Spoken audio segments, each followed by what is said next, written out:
Alright guys, welcome back or welcome to Running for Views. Today we're going to be talking about Zone 2 training, but before I get into that, did you know that 90% of you aren't subscribed?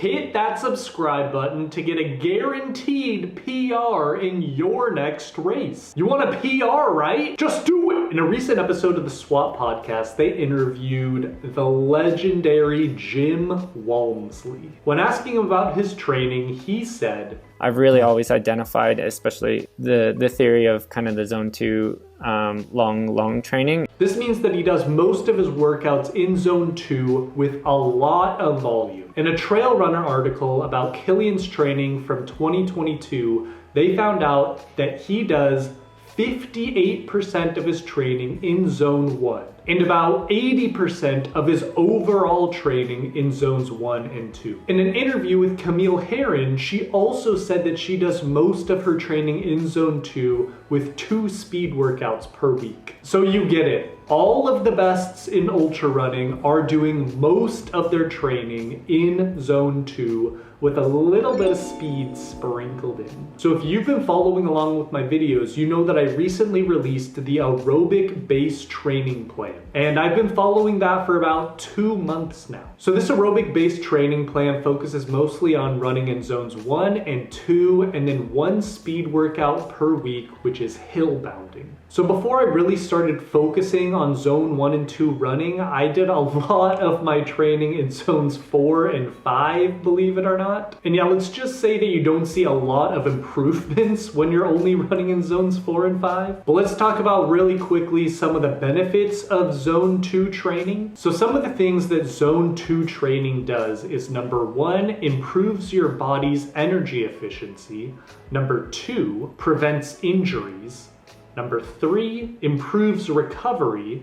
And number 4, helps with weight management because Zone 2 is the fat burning zone. So today I'm going to be comparing the first month of my aerobic training apples to apples so that you can see what improvements really have been made. So pulling up my Strava, you can see on September 19th that I ran a flat 5 miles at an 11:19 minute pace. Let's just say it was a rough day of training. Getting into Zone 2 training at first is very difficult and is slow going. So as you can see on this heart rate chart, I would have to run for about 2 minutes while my heart rate escalated.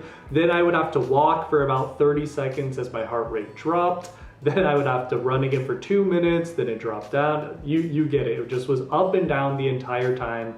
And I did a lot of walking that first run. And just remember, when you're first getting into Zone 2 training, this is a normal thing to happen unless you're very aerobically trained already. But the more training I did in Zone 2, the faster I got in Zone 2. So now let's just look at 2 weeks later on October 2nd.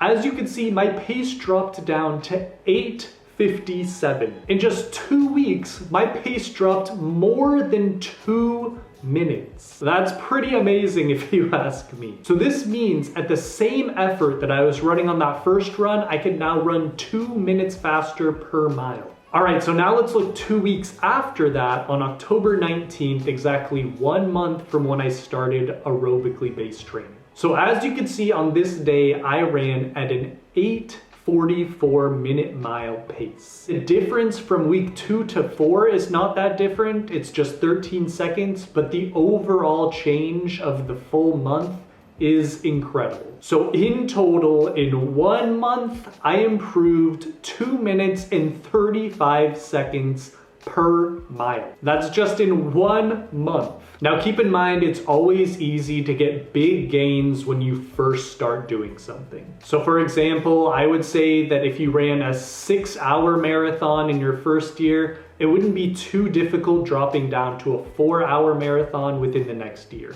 But yeah, I'm actually really excited about seeing this pace continue to drop, even if it's just by a few seconds over the next upcoming months, because that means that I am getting more aerobically fit. So my goal is to be in the 7 minute per mile range in the next 6 months. And then eventually, maybe in like 5 years, I could be like in the 6 minute mile range. That would be amazing. But yeah, think about how all these aerobic gains could really add up, especially in an ultra marathon. All right, so really quickly, let's just look at Jim Walmsley's heart rate compared to Zach Miller's heart rate in this year's UTMB. So as you can see, Jim spent about double the amount of time in zone 1 as Zach Miller did. So this means that Jim Walmsley was not having to push himself as aerobically hard as Zach Miller was during this race. So because Jim wasn't having to push himself as hard as Zach was pushing himself, I think that really made it so Jim was able to pass Zach and secure the win in that last part of the race. So 1 month after racing UTMB, Jim went and did the Nice by UTMB 100K. And in this race, Jim spent about 80% of his time in zones 1 and 2. So as you can see, spending as much time as you can in zones 1 and 2 in training